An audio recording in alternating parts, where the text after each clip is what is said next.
Welcome to a Pulp Event podcast, brought to you by the PulpNet, your link to the online world of the pulp magazines, since 1996, online at thepulp.net.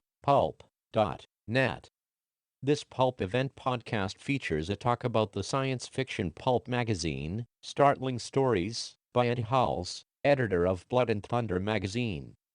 The talk was recorded on Friday, August 8, 2014, at PulpFest 2014 in Columbus, Ohio. Mike Chomko introduces Ed. Startling Stories was a thrilling group magazine, Standard Magazines. Ned Pines owned that company. And it published a complete novel in each issue.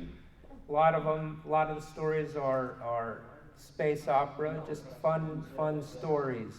A lot of good writers in there, Ed Hamilton, Jack Williamson, but Ed's going to tell you all about that. At the conclusion of his presentation, which is going to last, a half hour, Ed? At Yeah, most. half hour.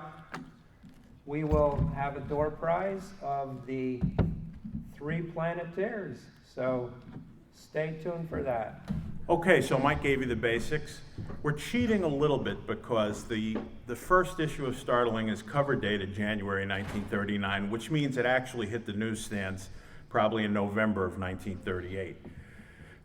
Now, as you can see from this first cover, this, by the way, these scans all come from my collection. And I guess I'll preface the presentation quickly by saying that Startling Stories may not have been the most distinguished science fiction magazine, but it's certainly one of the most fun, and it's particularly one of the most fun to collect because it has several different elements. Each issue, unlike its companion magazine, Thrilling Wonder Stories, which mostly published short stories and novelettes, each issue of Startling had a full-length novel, and many of them really were full-length. As I'm sure most of you know, pulp novels that they touted on the cover, a novel could be 20,000 words, which is really a novella. But Startling Stories did publish a lot of true book-length novels, which in fact were printed as hardcovers later on, and they were originally printed here. Secondarily, to back up the lead novel, they would reprint a story. They had, I think they called it a Hall of Fame. Every issue they would reprint a story. Now, where did they get these stories from? Because Thrilling had purchased Hugo Gernsback's Wonder Stories, an awful lot of these stories came from the Gernsback library. I mean, they figured, well, we bought this stuff, we own the stuff, we own the copyrights, why not get some of these stories back into print? And Startling, thanks to Leo Margulies and his editors, which included Mort Weisinger came from the fan community. He was very receptive to not only the likes and dislikes of the fans, but he was very receptive to their requests. So he was the perfect guy to be working for Margulies at this time, because basically the Thrilling group, before they bought Thrilling Wonder Stories, they didn't have anybody on the staff that knew anything about science fiction. So they considered it very important to get to that community, and having Weisinger on the staff really helped them because he had links that they didn't have. So finally, to say that when I say that it's a fun magazine collect, you'll see a lot of covers, a lot of what we call good girl art, which at a certain point they drifted away from the robots and the monsters, and they wanted to get good-looking girls in there. And Earl Berge, who painted most of these covers, pretty much the creator of what we call the brass bra phenomenon, which you'll see demonstrated in many of these covers later on. So let's see if we can get this work. Now this again, the novel was The Black Flame by Stanley Weinbaum. Weinbaum, of course, was introduced, his first story was a Martian Odyssey in 1934 issue of Wonder Stories, and he took the science fiction community by storm. Unfortunately, he died very early. The Black Flame was published posthumously, and it was considered, because Weinbaum at this time was still so highly regarded, it was considered an excellent thing to lead off a new magazine. Oops, this went way ahead. These are out of order now, but I don't know how much difference that makes. This is a later issue, 5 Steps to Tomorrow. This happens to be the very first issue of Startling I ever bought. and I read 5 Steps to Tomorrow, which I didn't know anything about. Turns out it's a science fiction reworking of A Count of Monte Cristo. A guy is accused of a crime, and he's sent to a prison planet, kind of an asteroid where all these convicted felons are sent to supposedly for life.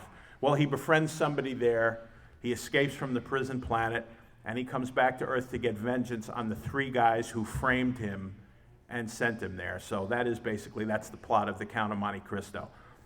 In terms of the writers of science fiction who were not technologically oriented, this kind of plot was an easy way out because they didn't have to defend or explain complex scientific principles. They could take an old-fashioned story and they could gussy it up as science fiction and get away with it without having to explain, how this atom, splits this molecule or whatever. So, Oscar J. Friend, who wrote this novel, The Kid from Mars, he later edited the magazine. This is another, I believe this is a Berge cover. This is another early one. The Berge covers have great girls and they have some heroic guys, but his monsters are terrible. Half of his monsters wind up looking like giant walruses. I don't know why that is, but it's another early issue. Henry Kuttner, of course, at this time was just still trying to emerge from a kind of a debacle he'd gotten himself into through no fault of his own. He had written some stories for Marvel Science Stories in 1938 and 39 that were, he was ordered to inject sex into the stories. Well, the fans, the serious fans, the ones who took science fiction seriously, were very upset about this, and they thought that Kuttner was a kind of degenerate. They didn't realize that he was ordered to do this. This was at the same time that Red Circle's Weird Menace magazines and even their detective magazines were also injecting heavy doses of sex into the stories. So Kuttner, as a consequence, was not taken seriously as a science fiction writer for a long time, but he was nonetheless talented and prolific, and so there was always a market for him at Startling. A Yank at Valhalla, this is another example of a science fiction story taking off on other works. In this case, A Yank at Oxford. Edmund Hamilton, of course, had written for Weird Tales. He created the stories of the Intergalactic Patrol for Weird Tales. He worked a lot at Thrilling under his own name and other names. And he, of course, would become the contract writer who would provide the Captain Future novels when they launched that magazine later in the year.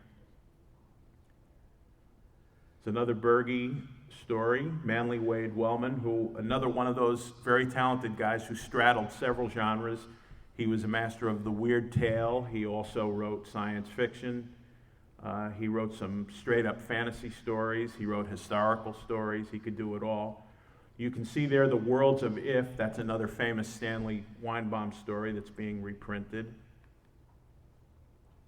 This particular one is one of several Rudolph Belarski covers that were modeled after stills. These are this is the first of several covers that are clearly modeled from stills from the Flash Gordon serials. You'll see that the hero in the center is wearing an outfit very much like the one Buster Crabbe wears in the first Flash Gordon serial, and the girl that's clinging to his shoulder bears a more than coincidental resemblance, I think, to Gene Rogers, who played Dale Arden in the first Flash Gordon serial. This is another nice Belarski cover. Again, it appears to have some movie still influences. There you see Jack Williamson, who, as talented as he was and as experienced as he was, because he's another guy who goes back to the late 20s in the Gernsback pulps, but he was always struggling. If you've read his autobiography, he's constantly beset with financial problems and worrying that this publisher's not paying on time and that publisher's offering a cheaper word rate than he was expecting. But nonetheless, he worked a lot. He contributed a lot of fine stories to Startling, although he did not stick around very long. He found more lucrative markets elsewhere. But in the early years of the magazine, he appears there several times. Here's another one, another still. You can see the girl in the back. She's wearing an exact duplicate of the outfit that Gene Rogers wears in the first Flash Gordon serial. This was a very interesting story. I don't know really how this how this came to be. There may be somebody here who knows more than I do, but this novel was written by Edgar Rice Burroughs' sons, John Burroughs and Hulbert Burroughs. And I have to confess, I have not read this particular story, but I'm wondering how they got this assignment, or if it's something that they just pitched, if it's something they just sent in, got to the slush pile, but in any case, it got into the magazine. This is the only thing that they did. However, it's long been believed, I'm sure some of you know, it's long believed that at least one, if not both of them, wrote the John Carter novelette that appears in Amazing Stories, the first one that appears in Amazing Stories in 1941. So they certainly were directing their energies along those lines. Here's another Belarsky cover. This is another early issue. Joseph J. Millard was not one of the big contributors, not especially prolific, but he did make some good sales. And I think that's an interesting title, The Gods Hate Kansas. I suspect they'd have pretty much the same reaction today. One thing I'll say as a personal note, I was very lucky. I originally did not intend to go after a complete set of Startling Stories, which was short-sighted on my part because every issue I'd read up to that point I had enjoyed, but I was still collecting isolated issues until a dealer at this show, I should say a dealer who was at this show. It didn't happen at the show, it happened years ago. He came across file copies, publisher file copies of many of the Thrilling group issues of Startling. So because I've always been attracted to collecting high-grade pulps, I naturally bought a lot of them. I really bought as many as I could get my hands on. And at that point, having amassed about a third of the run of 99 issues, I decided to go for the whole set. Well, later on I got lucky because I was going to a show for movie memorabilia collectors, and a movie poster dealer from Pennsylvania had a big box of pulps, and a lot of them were Startling Stories. They were all post-war pulps. And they were all in uncommonly nice shape. They had near white pages, and while not as pristine as the uncirculated file copies, they were about as good as a used copy could ever get. And I said, what's the story behind this? Turned out that he had gotten these from the estate of a collector, one of these typical science fiction collectors, who went off to war during World War II. His parents gave away all his old magazines in the paper drives, but when he came back from the war, he immediately started collecting again, and bought every issue off the stands where he had his local news dealer held him every issue of every science fiction magazine.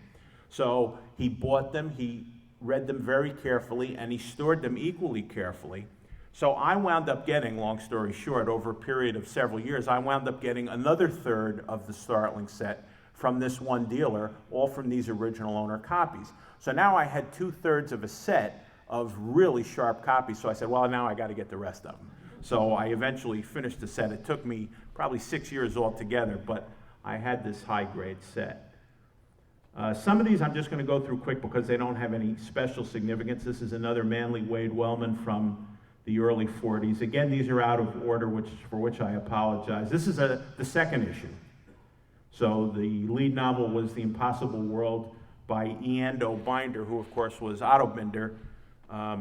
Originally, the byline was created for Otto and his brother Earl, but I believe by this time Earl was out, and Otto just kept using the byline. He, of course, in 1939 at Amazing Stories had created his famous character, Adam Link, the robot character. The backup story in this issue, The Man from Mars by P. Schuyler Miller, another familiar name to science fiction fans. Now here's an Earl Berge cover. This is, if I recollect correctly, I think this is 1942. Tarnished Utopia by Malcolm Jameson he's one of the lesser lights, I would say, of Startling, but this is another fun issue. Blood on the Sun by Hal K. Willis. This is another one that I have not read, so I can't tell you anything about this, but it's another nice cover. Now you see the wartime influence is evident. If you look at the bottom right corner you'll see the stamp indicating buy war bonds, buy Liberty bonds. Startling was affected, like all magazines, by the wartime paper shortages. When it started out in 1939, it was a bi-monthly. It maintained that frequency until about 1942 or early 43, at which point it became quarterly. It was quarterly for quite a while. Then when the paper restrictions eased in 1946, it returned to a bi-monthly frequently and finally became a monthly. Yeah, here's another, I believe this is Belarski. This is not Earl Berge, and this is a 1942 issue. Now this appears to be rocket ships using a laser or something like a laser to melt the Earth. I don't really know how the science of this works, but Ross Rocklin contributed Day of the Cloud. Rocklin, as many of you may know, was not one of the top science fiction writers, but he was in the second tier. He was apparently very well respected by editors and fellow writers alike. Here's another Belarski cover. Robert Moore Williams is contributing the lead novel, The World Beyond the Sky. You can see here the devil motif during this period is very prominent. I don't really know what that was all about. Now you've got another Berge. Now tell me does that monster look particularly threatening to you? Seriously. I mean, it just doesn't work. This is another wartime issue. This now we're back to 1940. No, I guess this is 42. You can see the red, white, and blue sticker there, so this is definitely a wartime, another Russ Rocklin novel. This is a great cover. This is another Earl Berge cover. This is a 1944 issue, and this painting was reused by Thrilling for the cover of the first issue of Fantastic Story magazine, which I think first issue was around 1950. This is another earlier one. This is another Edward Hamilton, The Prisoner of Mars. Yeah, this one is, take a look at that. See if you can figure that out, because that's supposedly illustrating Norman Daniels' The Great Ego. So I don't really know what the deal is with this. And of course, the short story in this was yet another Stanley G. Weinbaum story. Weinbaum was the gift that kept on giving as far as Standard was concerned. They also reprinted some Weinbaum stories in Captain Future, if I'm not mistaken. Now here's a great one. This is Manly Wade Wellman's Strangers of the Heights, and this is a zombie. So I'm assuming that the producers of The Walking Dead must have seen this and said, oh, well, if you shoot them in the head, they'll go down. Now here's, this may be the first, again, since these are out of order, I can't swear to it, but I believe this is the first of the brass bra covers. This is a Berge cover, and this one also is from the wartime era, either 44 or 45. Here you have an early appearance in this magazine by Lee Brackett, who of course was married to Edmund Hamilton and very well known for her work in Planet Stories and some other science fiction pulps. She did a lot of fine stuff for the Thrilling Group, although oddly enough her work for that company is not as well known as some of her other science fiction work for Fiction House and the other companies. Another Berge, another great wartime cover. Iron Men by Noel Loomis. I don't remember anything about that story. Now here you have the return. The Captain Future pulp was one of those that was killed off in 1944. That was really the toughest year for paper, and a number of pulps at various companies were killed off in 1943 through 1944. But they figured that there was still a loyal following for Captain Future, and that those readers could be inveigled into coming over and buying Startling Stories if they weren't doing so already. So this is the first of a number of 1945 through 46 issues that feature Captain Future and his companions in full-length novels. This, of course, is the robot Greg. Is it Greg the robot or the android? Help me out. He's the robot, okay. So this is the first of those. This is another good cover. This is an issue, I forget, there's a story behind my purchase of this issue. There was somebody who threw a fit when he found me. I was going through boxes, and I got this issue, and I said, oh, here's a nice one, I need this one. And there was a guy who had a want list in a binder, a 3-ring binder. He had a thick want list, and he had been thumbing through the want list. So when I muttered, oh yeah, I need this one, he looks at this and he says, God damn it, He throws his binder to the floor. Papers are flying from the binder all over the place. He stomps around like a kid and he says, "That's the one I've been looking for 13 years." Now, what makes his outbreak really surprising is he had looked through this box not 2 minutes before I had. And he, in fact, had just left the box and turned away, which is why I started looking through it. And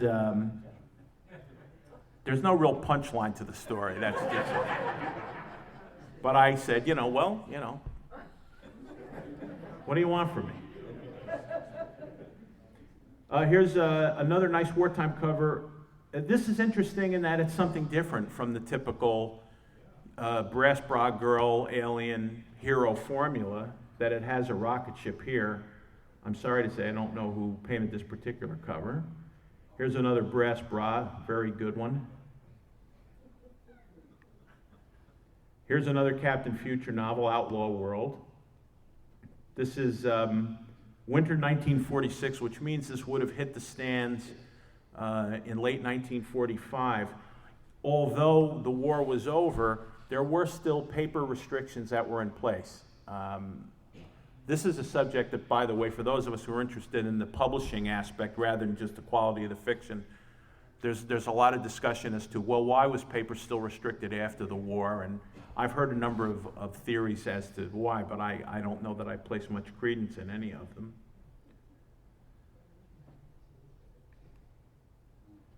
Now, this is a good novel by Kuttner. I would say in the early years of Startling, the stories, while not as childish as some of the stories you'd find in Ray Palmer's pre-war Amazing, they were definitely geared towards an adolescent sensibility. And as I mentioned before, they were not geared, there was very little in Startling Stories of the kind of hard science, so to speak, that you would find in the best stories in Astounding, where it really mattered to editor John Campbell that somebody got his facts right. But Kuttner, at this time, well, let me back up. The point I was trying to make was during the war years, they maintained, under Oscar Friend, they maintained this sensibility of adolescent readers. And in the letter column was hosted by Sergeant Saturn, who was prone to, making puns and goofball remarks and silly replies to some of the letter writers. And it was really kind of childish. After the war, you started to see Sam Mines, who was another editor at the Thrilling Group, who took his science fiction much more seriously, began gradually, and I stress gradually, transitioning Startling from the kind of space opera adolescent type of story to more mature, contemplative, and even in some cases stories.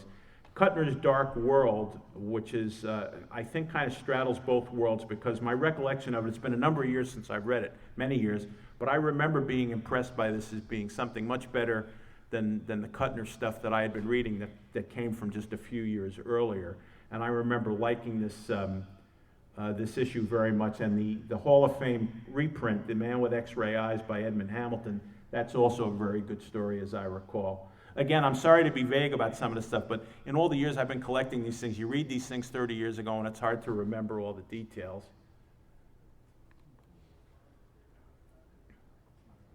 This, I think, is a Frank Paul cover. I'm not 100% sure. This is an earlier one. This is around 1940, this particular issue.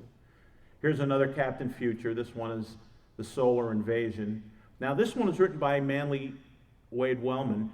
Hamilton was not available to write all these, and I forget the reason why, but there are a couple of these that are bylined to Brett Sterling, which I believe was the pen name of Joseph Samanchin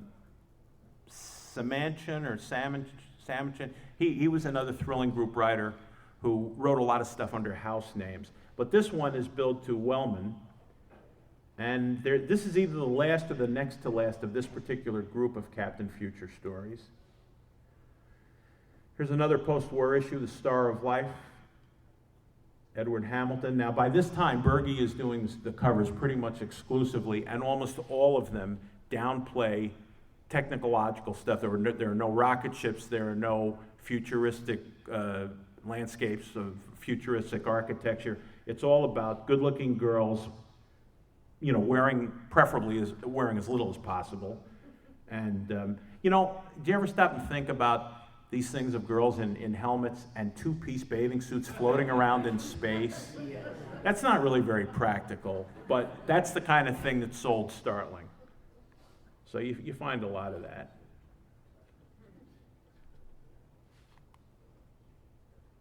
Yeah, this is a nice one too. This is another good Kuttner story, Lands of the Earthquake, and another Wellman reprint, The Discmen of Jupiter. But see, there again, I don't see how that's a practical outfit to be wearing in space. I really don't.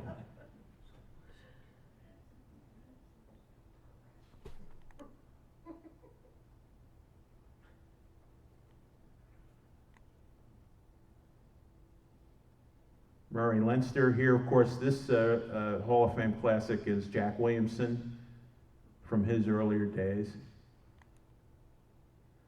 Now this is an interesting novel. Again, this is post-war. This is The Blue Flamingo by Hannes Bach, the famous fantasy and science fiction artist. This is one of his relatively few attempts at fiction. Very interesting story, as I recall. Another Hamilton reprint, The Conquest of Two Worlds, rounding out the issue. There we go. Now, Startling, during the war years, of course, as a consequence of the paper shortage, had gone into a very small size, which many of the Thrilling Group pulps did. I mean, most of you know, if you collect these things, that the average magazine size was about 128 pages. During the war, in order to keep as many titles going as they could, Thrilling cut down on the page counts of many of their pulps, some of which are as low as 80 pages. And to compensate for this, they reduced the size of the type to very, very small, like 7 or 8 point type, which makes them a little hard on the eyes when you're reading them. Also, as a practical matter, and again, this is something only of interest to those of us who collect these things, those really thin spines are bad because it's very easy to bow the magazines. They get warped and bowed very easily, and that's a real pain in the neck. Another Kuttner, The Mask of Circe. I also remember that being a very good story. Now, this is one of my favorites. This is a 1939 issue. This is the September issue, which would make this the 5th issue.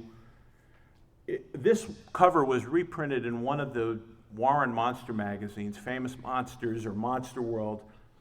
And I don't know how the rumor got started, but supposedly this cover inspired Ed Wood, the notorious Ed Wood, to film his classic Plan 9 from Outer Space, which was originally called Grave Robbers from Outer Space. So this particular cover is by Alex Schomburg, who was doing a lot of pulp work at this time, but who later became a comic book artist, and during the war years worked not only for the Thrilling Group comics, but also for the comics published by Martin Goodman of the Marvel Empire. Schomburg was noted for his riotous cover scenes where there would be a lot going on. It seems to me there's a lot going on here. So this was also a cash prize contest as another stunt to build up circulation. They asked, come up with your own caption for what's going on in this picture. They did print the responses, and there were some very inventive explanations for what was going on here. I don't remember them offhand, but they're easy to read. Here's another nice Berge cover. Now here's a real classic issue. Frederick Brown was one of the truly great pulp writers, for those of you who are not familiar with him. He worked with detective and science fiction, and he was equally good in both genres.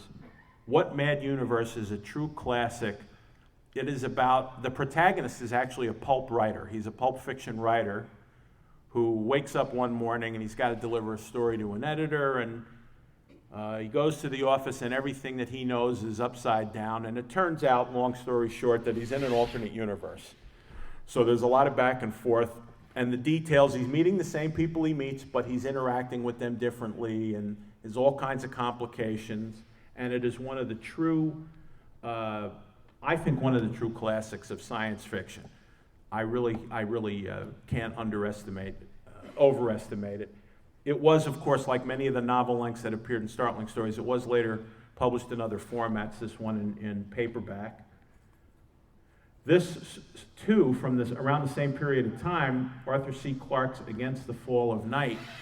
Now, this is another story that he expanded and was subsequently, it was published between hardcovers, although a lot of people, I know a lot of people who are hardcore science fiction fans actually prefer the pulp version to the hardcover version. It's another nice Berge cover for Henry Kuttner's The Time Axis. Startling by this time, when you get into the late 40s, I started to explain earlier and got myself distracted that they had these really thin issues, but after the war, as sales started picking up and they were able to increase the frequency, return to a bi-monthly schedule, they were able to increase the page size. They went up to 140 pages and then eventually to 160, and they raised the price to a quarter. Again, you can see the concentration here. It's all about good-looking men and good-looking women. This one, for the reprint, they went to a slightly later era, so instead of reprinting something from the Gernsback Wonder Stories, they actually reprinted Hollywood on the Moon, which was the first installment of a Henry Kuttner series that debuted in Thrilling Wonder Stories in 1938. That's another reason that I like this particular issue. The Hothouse Planet by Arthur K. Barnes. Here's another. Now again, that's supposed to be some kind of dinosaur. He looks to me like a fugitive from a Godzilla movie. He just doesn't make, I don't see him being real threatening. And that by the way is his tongue, if you're sitting in the back, that's his tongue wrapped around the spaceman in the background. So that had to be painful, I can't imagine. This issue at one time, believe it or not, commanded a premium in certain circles because there's an L. Ron Hubbard short story in it. I never understood why that was the case, because the issue is not particularly rare and the Hubbard story is not particularly good. But that, as you know, that doesn't always matter in collecting what the quality of something is. Again, another Berge story. We're going through the period. Now this begins the 50s, the last decade of Startling Stories. This is the January 1950 issue, and it features the return of Captain Future. Here's Greg the Robot again, and it's another great Earl Berge Good Girl cover. There has been in recent years, and I have to say I haven't followed all the speculation, but it is believed now that the 5 Captain Future novelettes which appeared in these 1950 and 1951 issues of Startling Stories, they're very dissimilar to the earlier things, and it is believed that they're actually the work of Hamilton's wife, Lee Brackett. And I think the case is, while it's certainly not an open or shut case, they're certainly persuasive because, quite frankly, I think Brackett was a better writer than Hamilton was. And these stories are very interesting. One or two of them are overtly comic, and there's another one that's experimental that's told from the point of view of the android, either the android or the robot. But these 5 stories are actually nice. But it's interesting that they represent, yet again, you see the turning away from space opera elements and going into a different kind of science fiction. Now here we bounce back to 1939. This is the 6th issue. I love this cover. This is the Fortress of Utopia. Again, this is a kind of Noah's Ark science fiction grafted onto the Noah's Ark. And it's a kind of story that Williamson was very good at. A Martian Odyssey was reprinted. This is the groundbreaking Stanley Weinbaum story from the 1934 Wonder Stories. This was their Hall of Fame reprint. Again, as you can see these stories, you can see how valuable magazines like this were to fans, especially younger fans coming up who knew from the older fans that certain stories were considered more impressive than others, and they were saying, well, where can I get that? Where can I get that? So when you had a guy like Mort Weisinger choosing these stories, he knew that there were fans who wanted these. Now we're back to 1948. The Lady is a Witch, another terrific Earl Berge Good Girl cover. Very hard to get any science fiction connection out of this, but I don't think it's especially startling either, for that matter. Here's another one that a lot of people like very much. John D. MacDonald was another writer who worked in several genres. He probably best known for his detective fiction, But Wine of the Dreamers, I think a lot of people would say is his best science fiction story. I know it certainly impressed me, and it was another one that was reprinted in book form later on. As was this one, The City at World's End by Edmund Hamilton. Now see, there's a teddy bear. Got this guy in a you know, he either wants to wrestle with him or serve him porridge. I don't know which. This is a terrific cover, and I believe we have someone in the room who owns the original painting to this cover. Is that true? Is he back here? Doug, is this one of your covers? I thought this was yours. Well, anyway, this original painting was sold not too long ago. I believe it was sold on the Heritage auction site. And it's another Earl Berge. It's very striking. There's another Berge. Here's Jack Vance, who of course would make a name for himself and become very highly regarded. This is some of his early pulp work. I believe Vance's first pulp sale is to Thrilling Wonder Stories around 1945. So he'd already submitted and had published a number of stories, but in the new era of Startling, as they were trying to add some sophistication to the stories, I think he was a name to be reckoned with.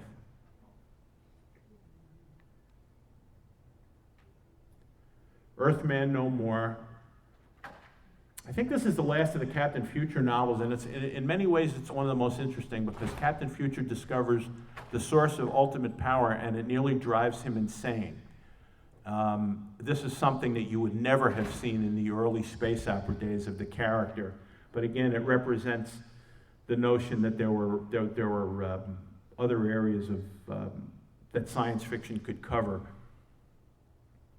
So it's interesting here. You have husband and wife sharing the cover, Lee Brackett with Hamilton. Here's another extremely nice Berge cover, and I think this cover also was sold not too long ago, the cover painting. Now we're moving deeper into the 50s. Sam Merwin took over the editorship, and he decided it was time to get rid of the old-fashioned girl with the brass bra, the good girl art cover, because now the fiction was maturing at a rate and to a point that those covers were distractions and they were actually misleading readers, and that the type of readership that Merwin was interested in cultivating was not the same readership that would have liked a story like this. This is The Three Planeteers by Edward Hamilton. I believe this is the audiobook that we're going to be getting off. This is another early issue, 1940 or so. Now we're back to the 50s. So you can see the difference here. Oh, there's another crummy Berge dinosaur. I think this is the last of the Good Girl covers. This is around 1952. It's another nice Berge.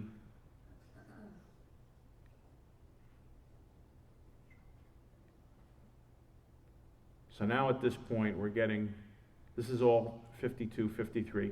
So around 1953, Startling changed. The first thing they did was they got rid of the old logo and replaced it with this one. You can see the border, you can see the design they followed. You had colored borders with a illustration inside. The girls are pretty much gone by this point, or certainly downplayed. They're certainly more demure. Now here, of course, is the key issue, August 1952. This is the one with Philip Jose's The Lovers, which of course was famous as, I'm going to call it the first. There may have been another one, but certainly the first significant science fiction story to deal in a non-exploitative, non-salacious way with the concept of humans and aliens copulating and producing children. It was considered kind of a taboo. There was a lot of feedback. The farmer people can tell you a lot more about this than I can. I still think it's a terrific story. I reread it not long ago. I still think it holds up. It was remarkably daring to print this story. There was a sequel, which I don't think is as good, but again, it shows the willingness of Startling's editors to really put the past behind them and really move in a new direction. And this, I should point out, is at a time that Campbell's Astounding, which had been the leader in the field for so long, was getting pretty stodgy at this point. He had already fallen victim to the Dianetics hoax, and he He was hung up on his size stories, that's PSI stories. Astounding was going in a completely different direction, and I think it had become boring. Startling at this point was more experimental, it was more daring, and even though it printed a number of mediocre stories, the ratio of good to mediocre favored the good quite a bit. Oh, we snuck in another good girl here. Bouncing back again, here's another one of the early ones. This is the one I need to upgrade. You'll notice that chip out of that corner. So if any of you have a really sharp copy of this issue, you can hold me up for it. Back to the 50s. So eventually, they scaled back and they did the thing, they trimmed the edges. So there were a lot of fans for whom untrimmed edges was a big deal with science fiction. They demanded it from Astounding, which was the only Street and Smith pulp at the time that regularly trimmed edges, and eventually they got to Startling here too. These issues are interesting. There are some really first-rate stories in some of them, and there are some mediocre stories, but you can tell that they're not content to rest on their laurels. As I said before, this is an experimental period. This is Moth and Rust in this issue. That's the sequel to the farmer story I just mentioned, The Lovers. That's another early one. This is from the pre-Good Girl art period, when Belarski was still printing some odd, more traditional covers. These are 50s issues. So now Startling is the last man standing. This is 1955, this is the last year. Thrilling was about to give up its pulp line for the most part. Thrilling Wonder had already folded, as had Fantastic Story, which was pretty much a reprint book by that time. So you can see here that Startling Stories combined with Thrilling Wonder and Fantastic Stories. It's significant, I think, that of all these magazines, they made a specific effort to keep Startling going longer than they did the others, which I think reflects a confidence in the editorial product. They obviously must have thought it was a better magazine. And this is the last issue. 3 great science fiction magazines in one, but not great enough to keep publishing. So, Naked Sky by James E. Gunn was the last. This is the fall 1955 issue. And on this note, a terrific magazine comes to an end. I would say again to you, those of you who collect and who look through the old magazines upstairs, if you're interested in collecting, even though there are 99 issues in this run, it's a common magazine, and it's common because a lot of people liked it and a lot of people saved it. So a lot of copies are still in existence. And even though you're not likely to find them all in high grade, perfect white pages condition, they're around. It's an easy magazine to get. It's not terribly expensive. You're not going to pay $300 an issue for it. And if you want to get a great cross-section of science fiction and see how one magazine reflected several changing trends down through a 15-year period, this is the one to get. I think it's a lot of fun, and I think you would find it so. So with that, we'll break it off and move on. Thanks a lot. You've been listening to a Pulp Event podcast, brought to you by the PulpNet. When your next adventure was just a dime away. Please visit us online at thepulp.net. Thank you for listening, and keep reading the pulps.